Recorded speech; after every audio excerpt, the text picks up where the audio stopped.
नमस्कार, मैं हूं जय दुबे और आप सभी का हार्दिक अभिनंदन है हमारे इस खास प्रोग्राम भारत का ट्रंप में। विश्व के सबसे पुराने और ताकतवर देश संयुक्त राष्ट्र अमेरिका के 47वें राष्ट्रपति चुने गए डोनाल्ड जॉन ट्रंप के राजनीतिक सफर को महज 24 बरस ही हुए हैं। इस दौरान वे दूसरी बार राष्ट्रपति के चुनाव में सफल साबित हुए।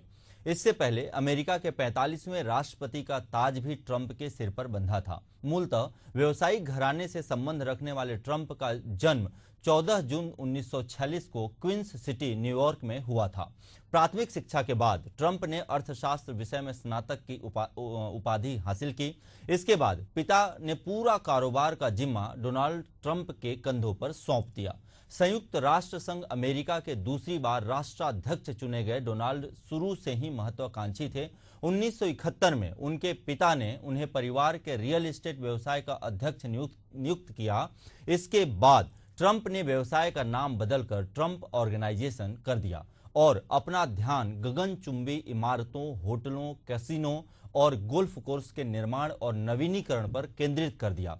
20 सालों के कारोबारी काल में ट्रंप ने अपने कारोबार को अमेरिका से भारत और विश्व के विभिन्न देशों में फैलाया। सुन और जानकर आपको हैरानी हो सकती है कि डोनाल्ड ट्रंप का भारत से सालों पहले का कारोबारी नाता है। इतना ही नहीं, ट्रंप का कोलकाता, मुंबई, पुणे और गुरुग्राम में कारोबार फैला हुआ है। ट्रंप टावर के नाम पर कई गगनचुंबी इमारतें डोनाल्ड ट्रंप के ही हैं, जिनकी कीमत शहरों के हिसाब से करोड़ों में है। ट्रंप के इन इमारतों के बारे में जानकारी सामने आई है कि पुणे में 23, कोलकाता में 39, गुरुग्राम में 65 और मुंबई में 78 मंजिला लग्जरी फ्लैट्स वाली इमारत भारतीय रईसों की पहली पसंद में शुमार हैं, जिसके लिए 15 करोड़ तक की राशि खरीदारों ने अदा की है बेहिचक। अब बात करते हैं ट्रंप के राजनीतिक जीवन की, तो यह सफर महज 24 सालों का ही मात्र नहीं है। दरअसल ट्रंप ने 2001 में डेमोक्रेटिक पार्टी ज्वाइन किया और 2008 में अपने सभी पदों से डेमोक्रेटिक पार्टी से इस्तीफा दे दिया। इसके बाद उन्होंने 2009 से रिपब्लिकन पार्टी ज्वाइन की। उनकी लगातार सक्रियता और पब्लिक इमेज को भुनाने के लिए साल 2016 में रिपब्लिकन पार्टी से ही राष्ट्रपति पद के लिए चुनाव लड़ा। चौंकाने वाली हकीकत उनके राष्ट्रपति चुने जाने के तौर पर सामने आई। 20 जनवरी 2017 को ट्रंप ने 45वें राष्ट्रपति के तौर पे संयुक्त राष्ट्र में शपथ लिया। इसके बाद अब एक बार फिर उनकी ताजपोशी की तैयारी 20 जनवरी 2024 में की जा रही है। ट्रंप 2016 में पहली बार राष्ट्रपति बने थे और 2020 में जो बाइडेन से हार गए थे। ताजा नतीजों के बाद ट्रंप दूसरे विश्व युद्ध के पहले ऐसे राजनेता हैं जो 4 सालों के गैप के बाद दोबारा राष्ट्रपति बनेंगे। अमेरिकी इतिहास में ट्रंप पहले लीडर हैं जिन्होंने राष्ट्रपति चुनाव में 2 बार महिला कैंडिडेट को हराया। और इस बात से आप भली भांति वाकिफ हैं कि कमला हैरिस जो हैं वो भारतीय मूल से कहीं ना कहीं संबंध रखती हैं, भारतीय मूल की हैं और वो ट्रंप की दावेदार थीं और वह हार गईं। दिलचस्प फैक्ट यह भी है कि 2016 और 2024 के अलावा कभी भी कोई महिला राष्ट्रपति चुनाव लड़ी ही नहीं और दोनों बार लड़ी और अमेरिका में चुनाव हार गईं। ट्रंप का जन्म 14 जून 1946 को क्वींस की न्यूयॉर्क सिटी में हुआ था। इनके माता पिता का नाम मरियम एनी और फ्रेड ट्रंप था। ट्रंप प्रेस्बिटेरियन ईसाई धर्म को मानते हैं। ट्रंप ने अर्थशास्त्र में डिग्री प्राप्त की है। ट्रंप ने 3 शादियां की हैं। पहली शादी इवाना, पूर्व ओलंपिक खिलाड़ी से की थी। 1977 में हुई यह शादी 1991 तक चली। इसके बाद 1993 में मार्ला अभिनेत्री से जीवन साथी बनाया। 1999 में तलाक ले लिया। इसके बाद 2005 में मेलानिया से शादी की। पहली पत्नी इवाना से Donald Trump junior, Ivanka Trump और एरिक ट्रंप, दूसरी पत्नी मार्ला से टिफनी ट्रंप, तीसरी पत्नी मेलानिया से विलियम ट्रंप नामक बच्चे हुए। फोर्डम्स विश्वविद्यालय और पेंसिल्वेनिया विश्वविद्यालय के Wharton school of finance and commerce से इन्होंने पढ़ाई की। कॉलेज के समय से ही पिता की कंपनी में इन्होंने काम की शुरुआत कर दी थी। स्पेसएक्स और टेस्ला के सीईओ इलॉन मस्क ने इस चुनाव में डोनाल्ड ट्रंप का खुलकर समर्थन किया। आपको बताते हुए यह हैरानी नहीं हो रही है मुझे कि कमला हैरिस के साथ में अमेरिका के सभी बड़े स्टार, आप किसी भी स्टार का नाम ले लीजिए, जितने भी आप बड़े बड़े सक्सेस मूवी देखे हैं या जितने भी बड़े सिंगर ले लीजिए, हर कोई और हर बिजनेसमैन कमला हैरिस के साथ था और उसके बाद भी कमला हैरिस हार गईं और डोनाल्ड ट्रंप के साथ एकमात्र व्यवसायी और उद्यमी जो थे वो एलन मस्क थे और मात्र उनके सपोर्ट से ट्रंप जीत गए। यह इसका मतलब यह है, आशय यह है और अर्थ यह है कि अगर आप पब्लिक के मुद्दे को सामने लेकर के राजनीति में उतरते हैं तो आपके साथ चाहे कैसा भी कारवां हो, जीत हमेशा पब्लिक की होती है। ट्रंप ने यह साबित किया। ट्रंप को 1000 करोड़ रुपए से ज्यादा की फंडिंग भी यहां पे एलन मस्क ने किया है। अब इस बात को लेकर सबसे ज्यादा चर्चा हो रही है कि ट्रंप के जीतने से मस्क का क्या फायदा होगा।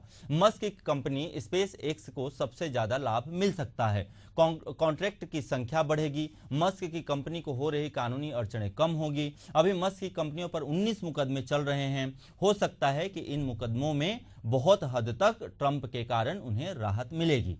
ट्रंप प्रशासन में भी मस्क की भूमिका होने की संभावना जताई जा रही है। ट्रंप प्रशासन में भारतवंशी विवेक रामास्वामी, काश पटेल और बॉबी जिंदल को अहम पद मिल सकते हैं। ये एक और दिलचस्प और रोचक बात आपको बताना चाहूंगा कि इस बार भारतवंशी 6 ऐसे नेता हैं, राजनेता हैं संयुक्त राष्ट्र में जो इस बार प्रशासन में शामिल होंगे। यह अभी तक के इतिहास में आंकड़ों में सबसे ज्यादा आंकड़ा है। 2000 में एक भारतवंशी राजनेता थे वहां पे और 2024 के चुनाव में 6 भारतवंशी राजनेता वहां पे चुने गए हैं। ट्रंप खुद उनकी प्रशंसा कर चुके हैं और भारतवंशी की हमेशा प्रशंसा करते रहते हैं। रक्षा और खुफिया क्षेत्र में अनुभव वाले पटेल को भी राष्ट्रीय सुरक्षा से जोड़ने की संभावनाएं बन रही हैं। ट्रंप का भारत से कारोबारी रिश्ता था, इसलिए जो राजनीतिक रिश्तों में आगे अभी भी बढ़ रहा है। बेहद ही खास बात है कि प्रधानमंत्री नरेंद्र मोदी और अमेरिका के नवनिर्वाचित राष्ट्रपति डोनाल्ड ट्रंप के बीच गहरी दोस्ती है। 2017 से 2021 के बीच जब ट्रंप 45वें राष्ट्रपति चुने गए थे तब नरेंद्र मोदी का पहला कार्यकाल चल रहा था। उस वक्त यह वाकया संभवतः लोग भूल गए होंगे जब पीएम मोदी के फोन का ट्रंप ने जवाब नहीं दिया था। अपनी इस गलती का एहसास ट्रंप को जल्द हो गया और ट्रंप ने मोदी के लिए अमेरिका में हाउडी मोदी का आयोजन किया। यहीं से ट्रंप और पीएम मोदी की गहरी दोस्ती की शुरुआत हुई, जिसके बाद पीएम मोदी ने गुजरात के अहमदाबाद क्रिकेट स्टेडियम में नमस्ते ट्रंप का आयोजन कर भारत अमेरिका के रिश्तों को और भी गहरा किया था। ट्रंप अपनी सख्त नीतियों के लिए जाने जाते हैं, हालांकि इसकी वजह से कई बार विवाद में भी वो आ जाते हैं, लेकिन हाल ही में हुए चुनाव में ट्रंप ने जिस तरीके से दूसरी बार बड़ी जीत हासिल की है, इससे यह तो स्पष्ट हो गया है कि अमेरिका में उनकी लोकप्रियता अपने शिखर पर है। वहीं भारत और पीएम मोदी से ट्रंप के रिश्तों की बात की जाए तो वह भारत के पक्ष में है। दरअसल ट्रंप का मानना है कि विश्व में भारत सबसे शानदार देश है, तो मोदी सबसे प्यारे इंसान और राजनेता हैं जिनसे पूरा विश्व प्यार करता है। अभी तक हमने आपको ट्रंप की निजी जिंदगी से लेकर कारोबारी और राजनीतिक इतिहास से रूबरू कराने का प्रयास किया। इस विषय को लेकर आज हमारे बीच देश विदेश की नीति के बेहतर जानकारी रखने वाले रिटायर्ड प्रख्यात आईएएस श्री बीकेएस रे सर हैं और साथ में हमारे प्रधान संपादक एशियन न्यूज के हमारे साथ सुभाष मिश्रा जी हैं। आप दोनों अतिथियों का मैं हमारे प्रोग्राम एशियन न्यूज के भारत का ट्रंप में हार्दिक अभिनंदन करता हूं। पहला सवाल लेते हैं बीकेएस रे साहब से। रे साहब, अब हम सब जानते हैं कि कमला हैरिस ट्रंप जीतिस, ये हमारे सबके सामने आ चुका है। कमला हैरिस के साथ में देश ही नहीं, मतलब अमेरिका ही नहीं, विश्व के बड़ी बड़ी शक्तियां लगी हुई थी कि वह जीत जाएं। लेकिन ट्रंप ने यह साबित कर दिया कि अगर मुद्दे वास्तव में बेरोजगारी के हों, महंगाई के हों, आर्थिक नीतियों का हो, जिसपे अभी की सरकार सही, रिपब्लिकन सरकार सही नहीं उतर पा रही थी, तो देश की जनता पढ़ी लिखी है, समझदार है और वह देश की जनता जानती है कि किसे चुनना है। आपसे सवाल है कि ट्रंप तो अमेरिका में चुने गए, अब इससे विश्व स्तर पर क्या फर्क पड़ना है? ईरान के और इजराइल के युद्ध में क्या फर्क पड़ सकता है रे साहब? रूस और यूक्रेन के युद्ध पर क्या फर्क पड़ सकता है रे साहब? और चीन को कितनी घबराहट हो सकती है, चीन कितना तिलमिला सकता है? इन तीनों ही मुद्दों पर मैं चाहूंगा कि आप प्रकाश डालें। बीकेएस रे साहब। देखिए, डोनाल्ड ट्रंप का जो विजय हुआ, ऐतिहासिक विजय हुआ जी, अमेरिकी राष्ट्रपति चुनाव में, ये इजराइल के लिए बहुत ही उत्साहवर्धक है, क्योंकि इजराइल के जो प्रधानमंत्री बेंजामिन नेतन्याहू, उनके साथ ट्रम्प का एक व्यक्तिगत रिश्ता है। जी।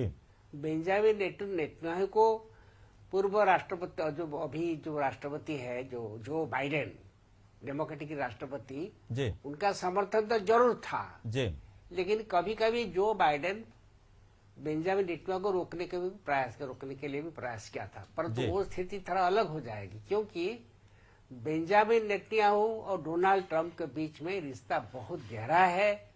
और मुझे तो ऐसा लगता है कि आगे जो स्थिति बनेगी, ये सबसे ज्यादा नुकसान ईरान को होगा, क्योंकि आपको याद होगा जब बाराक ओबामा जब अमेरिका के राष्ट्रपति थे, उन्होंने ईरान के जो परमाणु कार्यक्रम के साथ कुछ समझौता कर लिया था। परंतु जैसे ही डोनाल्ड ट्रंप राष्ट्रपति बने, उन्होंने उस समझौता को खत्म कर दिया। ये दिखाने के प्रयास किया कि किसी भी हालत में ईरान के साथ समझौता नहीं होगा। तो इजराइल के लिए एक उत्साहवर्धक है ट्रंप का विजय, और ईरान के लिए घातक है। तो ईरान डर रहा है कि कहीं और ज्यादा आक्रमणात्मक नीति इजराइल द्वारा न किया जाए, क्योंकि अभी भी हाल ही में आपको मालूम होगा, इजराइल द्वारा बमबारी की गई थी ईरान में, बहुत नुकसान भी किया। अब ईरान धमकी दे रहा है कि प्रतिशोधक मूलक कार्रवाई की करेगी, मतलब इजराइल पर हमला करेगी। लेकिन अभी की स्थिति बदल जाएगी। और मुझे लगता है कि ट्रंप जब इजराइल के साथ तन मन धन से जुड़े हैं, ईरान भयभीत है, और अमेरिका और इजराइल का संबंध में काफी घनिष्ठता आएगी, और ईरान के लिए एक खतरे की घंटी है ट्रंप का विजय। एक खास सुर्खियों में थी, ईरान ने धमकी दिया है कि हम ट्रंप को मार देंगे। देखिए, कथनी और करनी में बहुत अंतर है। ईरान ऐसा कर ही नहीं पाएगा, क्योंकि अमेरिका का जो खुफिया तंत्र बहुत ही तेज तराट है, और ट्रंप जानते हैं कि उनको नुकसान करने के लिए ईरान प्रयास करेगा। ये तो केवल धमकी है। क्या धमकी को क्रियान्वयन किया गया है, ये मैं पूछना चाहता हूँ। ये केवल धमकी है, और ये धमकी का कोई मतलब ही नहीं है। रे साहब, रूस और यूक्रेन की तरफ चलते हैं। डोनाल्ड ट्रंप ने चुनाव के पहले बड़ी बड़ी सभाएं ली। सभाओं में उन्होंने बड़ा ही साफ साफ कहा था, I will stop the war in 24 hours. क्या लगता है कि वो 24 घंटे में जब राष्ट्रपति पद पर बैठेंगे, तो क्या ऐसी कोई संभावना है कि वो रूस और यूक्रेन के युद्ध को रोक पाएंगे? देखिए, मामला बहुत जटिल है। ट्रंप ने चुनाव जीत लिया, लेकिन औपचारिक रूप से वो शपथ लेंगे जनवरी 20 तारीख को। जनवरी 20 तारीख को औपचारिक रूप से शपथ लेंगे। और अभी जो बाइडेन अभी भी तकनीकी रूप से अमेरिका का राष्ट्रपति है। तो जो बाइडेन का, जो मैं पढ़ा पेपरों में और इलेक्ट्रॉनिक मीडिया में, जो बाइडेन ने कहा कि हम यूक्रेन को मदद देते रहेंगे चाहे कुछ भी स्थिति है, लेकिन ये 2-2.5 महीने के लिए है। ट्रंप वास्तव में चाहते हैं कि यूक्रेन और रूस के बीच में युद्ध बंद हो जाए, क्योंकि ट्रंप का भी पुतिन के साथ एक व्यक्तिगत रिश्ता है। वो जनवरी 20 आने के बाद क्या स्थिति बनेगी, इस पर न देखना पड़ेगा, क्योंकि एक संभावना है, क्योंकि उसको ऐसा कहा जा रहा है कि ट्रंप के जो रणनीति है वो यही है कि वो यूक्रेन पर दबाव डालेंगे। यूक्रेन को जितना समर्थन अभी मिल रहा है उतना नहीं मिलेगा। एक दबाव डालेंगे कि जो कुछ भाग रूस ने हथियार लिया है उस पर वो समझौता कर ले, जीत न पकड़े।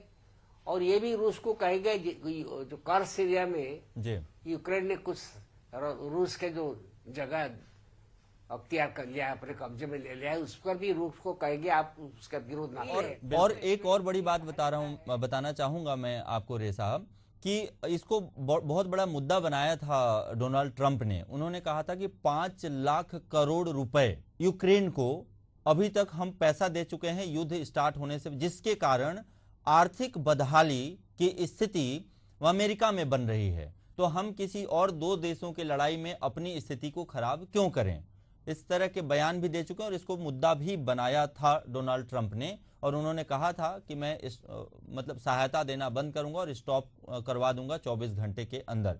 चीन की तरफ बढ़ते हैं रे साहब, चीन में क्या खलबली मची होगी या मच सकती है? जहाँ देखिए, मैंने तो बता दिया कि ट्रंप का नीति यूक्रेन और रूस के बारे में बहुत स्पष्ट है जी। और वो निश्चित रूप से दोनों पर दबाव डालेंगे, यूक्रेन पर जरूर दबाव डालेंगे कि आप यदि कुछ समझौता नहीं करेंगे हम आपको मदद करना भी कम कर देंगे। बंद तो नहीं करेंगे, काफी कम कर देंगे, जो कि यूक्रेन के लिए घातक है। जहां तक अमेरिका और चीन का सवाल है, ये बहुत संवेदनशील प्रश्न है। देखिए, अमेरिका का जो अभी का जो पॉलिसी है वो है ट्रेड वार, मतलब व्यापारिक युद्ध।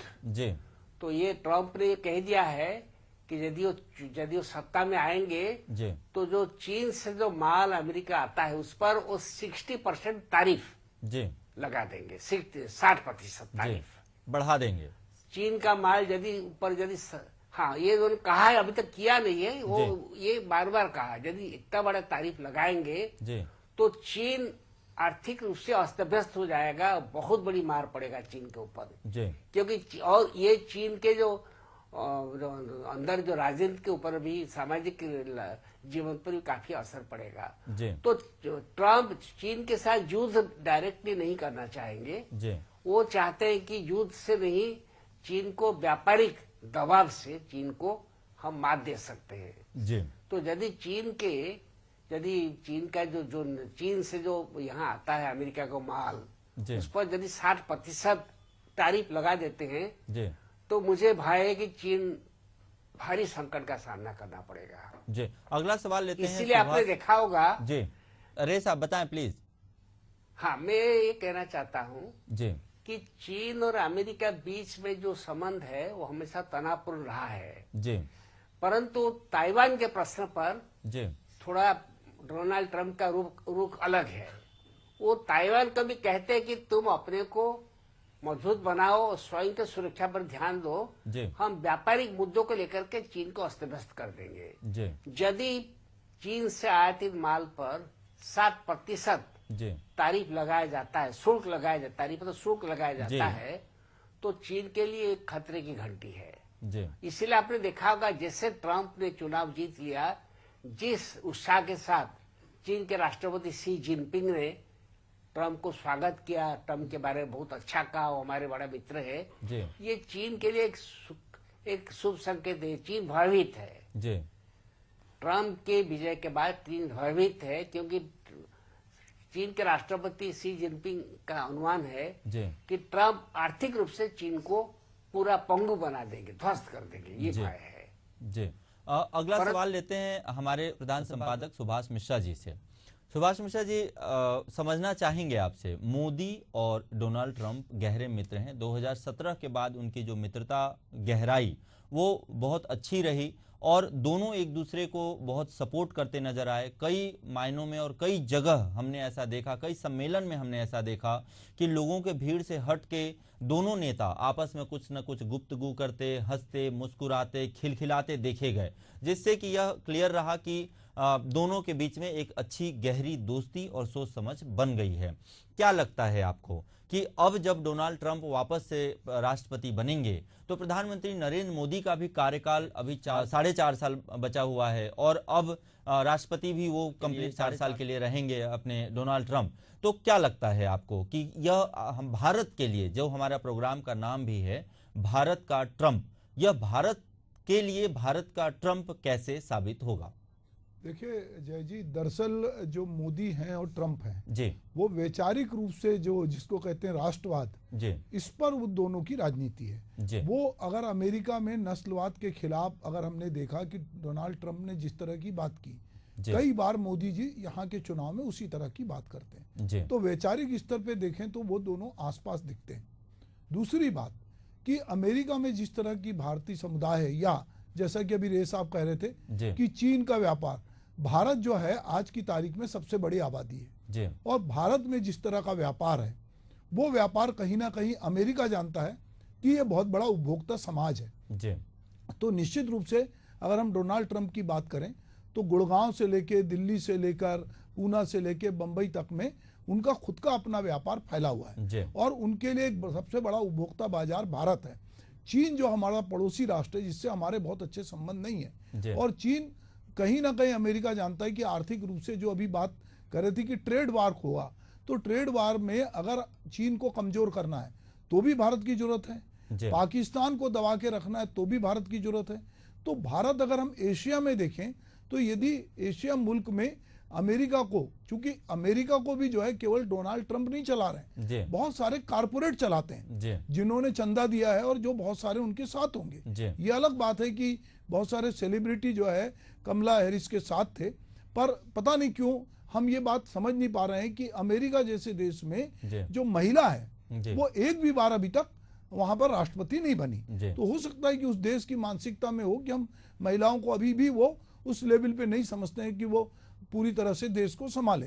पर निश्चित रूप से अगर डोनाल्ड ट्रंप बने और जिस तरह से एक्स पर मोदी जी ने उनको बधाई दी और अपना दोस्त कहा है, और यही बात ट्रंप ने भी कही है, तो ये दोस्ती कहीं ना कहीं रंग लाएगी। और मोदी जी जानते हैं कि किसके साथ किस तरह के रिलेशन रखना है, वो उनको भी विश्व में अपनी छवि बनाना है। तो मुझे लगता है दोनों ही नेता कोई अवसर ऐसा नहीं छोड़ेंगे कि जिसमें वो एक दूसरे के हाथ मजबूत करते ना दिखें। एक बड़ा सवाल सुभाष मिश्रा जी, वीजा की बात करते हैं, खासकर जॉब वीजा, H1B वीजा की बात करते हैं, बहुत ही क्लियर और साफ सुथरे शब्दों में डोनाल्ड ट्रंप ने इस बार पहली बार संयुक्त राष्ट्र अमेरिका के चुनाव में पहली बार हिंदू शब्द का यूज किया गया, मैं आपको बताऊं, और हिंदुत्व को संरक्षण और बढ़ावा देने की बात कही गई, जिसको डोनाल्ड ट्रंप ने किया, जिसको कि वहां के भारतीय समुदाय के जितने भी लोग थे उसको उन्होंने हाथों हाथ लिया।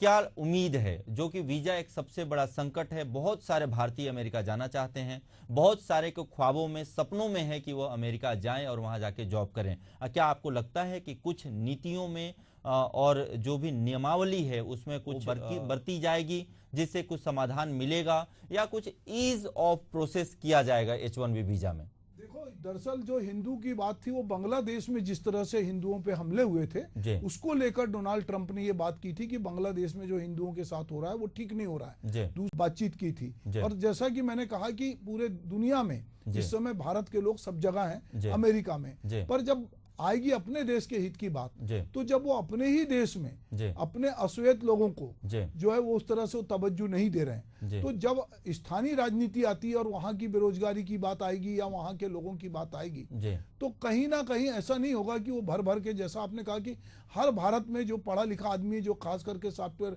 इंजीनियर है, जो बड़ा आदमी, उसको अमेरिका उसके ख्वाब में है, और उसको लगता है कि मुझे अमेरिका में डॉलर में पैसे कमाना है और वो अमेरिका जाना चाहता है। पर कोई भी देश, कहीं दुनिया का कोई भी देश हो, बहुत सारे देश भी चेता रहे हैं अब कि वो कहीं ना कहीं ऐसी पॉलिसी बनाएंगे।